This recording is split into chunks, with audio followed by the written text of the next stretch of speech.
आप सभी का एक बार फिर से हमारे YouTube चैनल में स्वागत है। आज हम देखेंगे अध्याय 7 के प्रश्नावली 7.1 का तीसरा प्रश्न। तीसरा प्रश्न ये कहता है कि निर्धारित कीजिए कि क्या बिंदु 1, 5, 2, 3 -2, 11 संरेखी है। मतलब आपको ये कह रहा है कि आप बताओ कि ये जो तीन बिंदु दिए गए हैं ये क्या संरेखी है कि नहीं है। तो पहले हम जानते हैं कि संरेखी का मतलब क्या होता है।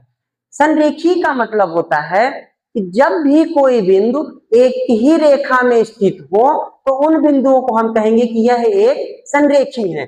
मतलब कहने का कि आपकी एक रेखा हो गई, मान लीजिए, ठीक है, ये हो गया बिंदु ए, ये बिंदु हो गया बी और ये बिंदु हो गया मान लीजिए सी। अब ये तीनों बिंदु आपको जैसे यहां दे दिया गया, एक दे दिया गया 1, 5, दूसरा दे दिया गया आपको 2 और 3, तीसरा आपको दे दिया गया -2 और -11। ये तीन बिंदु दिए गए हैं। तो अब आपको ये बताना है कि ये एक ही रेखा में स्थित है कि नहीं स्थित है।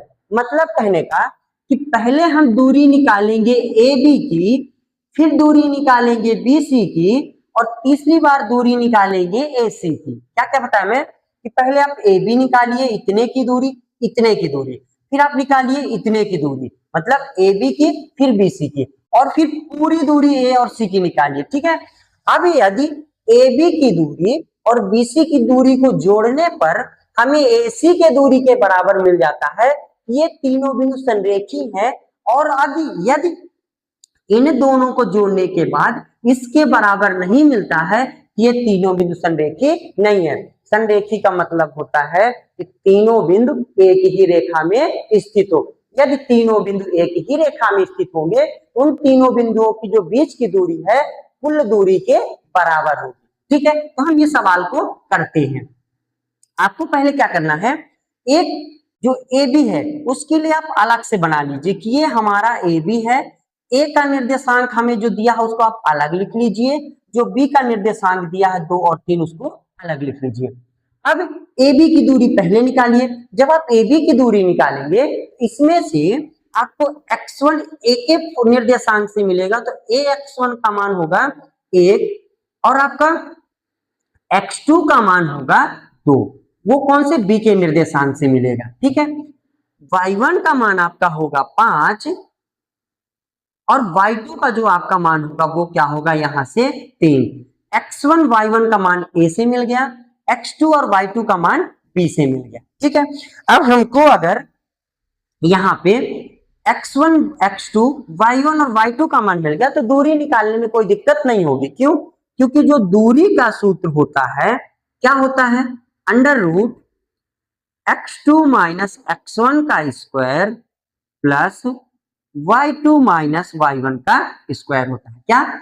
x2 माइनस x1 का square plus y2 minus y1 का स्क्वायर। ठीक है, अब दूरी किसकी निकाल रहे हो आप, ए बी की, तो दूरी की जगह आपका ए बी हो जाएगा, अंडर रूट आपका वही रहेगा। ठीक है, अब x2 की जगह आप इसकी वैल्यू रखेंगे 2, x1 की जगह रखेंगे 1, स्क्वायर आपका लगा रहेगा, प्लस y2 की जगह आप रखेंगे 3, y1 की जगह रखेंगे 5, स्क्वायर आपका लगा, ए बी वही लिखा रहेगा।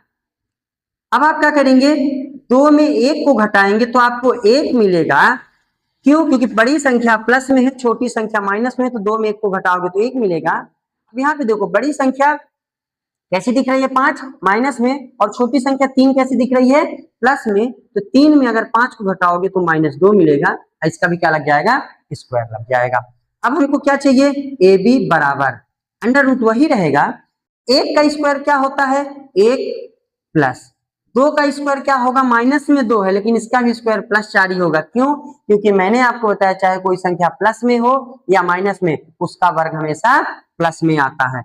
ए बी आपका वही रहेगा, यहाँ क्या हो जाएगा 1 और 4 जुड़ेगा तो 5, और 5 का कोई वर्गमूल नहीं होता, आप लिख दोगे 5 मात्र। ए बी की दूरी हमें मिल गई 5। ठीक है, अब हम इसी तरह बी सी की दूरी निकालेंगे। आप एक बिंदु बी बनाइए और एक सी बनाइए। बी का निर्देशांक आपको कितना दिया है 2 और 3, और सी का निर्देशांक आपको कितना दिया -2 और -11। अब आपको जो बी का निर्देशांक है, पहला बी हो गया पॉइंट और दूसरा क्या हो गया सी, तो बी से हमें x1 मिलेगा 2 और y1 मिलेगा आपको 3। x1 मिलेगा 2, y1 मिलेगा 3, x2 आपको मिलेगा c से, x2 मिलेगा माइनस का 2 और आपको y2 मिलेगा माइनस का 11। ये हमें x1, y1, x2 और y2 की वैल्यू मिल गई। इसकी भी हम दूरी निकालेंगे, तो पहले हम दूरी का फॉर्मूला लिखेंगे। दूरी बराबर होता है x2 माइनस x1 का square plus y2 minus y1 का स्क्वायर। ये रूट यहां तक पूरा रहेगा, ठीक है। अब दूरी किसकी निकाल रहे हो आप? BC की। तो BC बराबर अंडर रूट x2 की वैल्यू यहां रखिए। x2 की वैल्यू क्या दिया हुआ है? माइनस का 2। x1 की वैल्यू क्या दिया है? प्लस का 2। x2 की जगह माइनस 2, ये माइनस का फॉर्मूला, x1 की वैल्यू माइनस 2, इसके ऊपर स्क्वायर प्लस y2 क्या दिया हुआ है? माइनस का 11। y1 क्या दिया हुआ? माइनस का 3 और इसका भी क्या हो जाएगा? स्क्वायर। अब BC बराबर अंडर रूट, देखिए वही लगा हुआ है आपका, -2 और -2। जब दो संख्याएं माइनस में होती हैं तो वो संख्याएं जुड़ती हैं, ये हो जाएगा माइनस का 4 और स्क्वायर प्लस -11 -3। जब ये दोनों जुड़ेंगे तो क्या हो जाएगा? माइनस का 14। स्क्वायर आपका लगा हुआ है।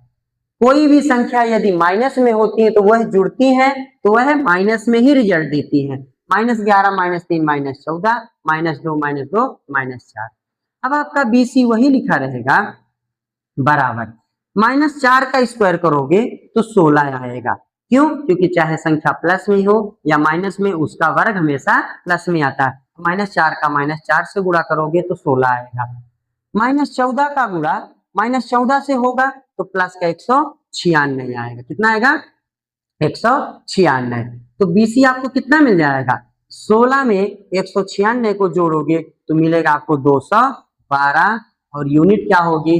वही मात्रा। ये हमें मिल गया AB की दूरी और ये क्या मिल गया? BC की दूरी। हमें छोटे छोटे जो दोनों टुकड़े थे उनकी दूरी मिल गई है। अब हम A और C की पूरी दूरी निकाल लेते हैं। तो उसके लिए एक बिंदु हम बना लेते हैं AC। A के निर्देशांक आपको क्या दिया हुआ है? 1 और 5, ठीक है। और B का C का निर्देशांक दिया हुआ है आपको क्या? -2 और माइनस का 11, ठीक है। अब इन दोनों बिंदुओं के बीच हमें दूरी निकालना है, तो दूरी का फॉर्मूला सेम लगेगा। दूरी बराबर आपका होता है under root x2 minus x1 का square plus y2 minus y1 का स्क्वायर। दूरी का फॉर्मूला देखिए यहां भी और यहां भी सेम लगा है, बस वैल्यू अलग है, वो हम अलग अलग रख रहे हैं। अब दूरी किसकी निकाल रहे हो आप? AC की निकाल रहे हो, तो आप लिखोगे AC बराबर अंडर रूट, अब आप यहाँ पे वैल्यू रखिए, x2 की वैल्यू जो दिया है वो रखिए। अब हम लोगों ने यहाँ पे x2 की वैल्यू नहीं निकाला, यहां से हमें x1 और y1 का मान मिलेगा, यहाँ x2 और y2 का मान मिलेगा। हम बार बार वही चीज ना लिख के डायरेक्ट वैल्यू लिख रहे हैं। x2 की वैल्यू क्या मिलेगी आपको? माइनस का 2। x1 की वैल्यू क्या मिलेगी? 1, तो 1 का स्क्वायर हो जाएगा प्लस y2 की वैल्यू आपको मिलेगी माइनस का 11 और y1 की वैल्यू मिलेगी 5, तो आप लिखेंगे माइनस का 11 माइनस 5 का स्क्वायर, ठीक है। तो अब AC बराबर -2 में -1 जुड़ेगा तो -3 हो जाएगा, इसका स्क्वायर लगेगा प्लस -11 में -5 जुड़ेगा तो -16 हो जाएगा और इसका स्क्वायर लगा रहेगा, ठीक है। अब आप क्या करेंगे? अंडर रूट 3 का स्क्वायर क्या होता है? 9। भले भी -3 है, उसका स्क्वायर प्लस का ही 9 होगा क्योंकि केंद्र का ही 9 और माइनस माइनस प्लस हो जाएगा। -16 का स्क्वायर आपका होता है 256, भले ही यहाँ -16 है, उसका स्क्वायर प्लस में ही 256 आएगा। तो AC बराबर अंडर रूट 9 और 256 को जोड़ेंगे 200 कितना हो जाएगा? 65। 265 का भी कोई वर्गमूल नहीं होता तो हम लिख देंगे 265 मात्रक। अब आपको क्या मिल गया? AB की दूरी अंडर रूट 5, BC की दूरी अंडर रूट 12 और आपको पूरी AC की दूरी मिल गई अंडर रूट 265। अब आप लिखोगे AB और BC को जोड़ो तो यदि 265 के बराबर आ रहा है तो हमारा ये तीनों बिंदु संरेखी होगा। अगर ये दोनों का जोड़ AC के बराबर नहीं आ रहा है तो हमारा बिंदु संरेखी नहीं होगा। तो हम लिखेंगे यहाँ पे AB प्लस BC बराबर क्या होना चाहिए, AC। AB की दूरी 5 है और BC की दूरी आपकी कितना है, 212 है। तो आप अगर इन दोनों को जोड़ोगे तो कभी 265 के बराबर नहीं आएगा, डज नॉट इक्वल टू लगा देंगे। क्यों? क्योंकि अगर ये जोड़ोगे भी तो अंडर रूट 217 और ये 265 कभी बराबर नहीं होगा। तो आप लिख दोगे अतः दिए हुए बिंदु संरेखी नहीं है। हमने क्या किया, जो हमको तीनों बिंदु को संरेखी चेक करना था, हमने तीनों बिंदु को लिखा।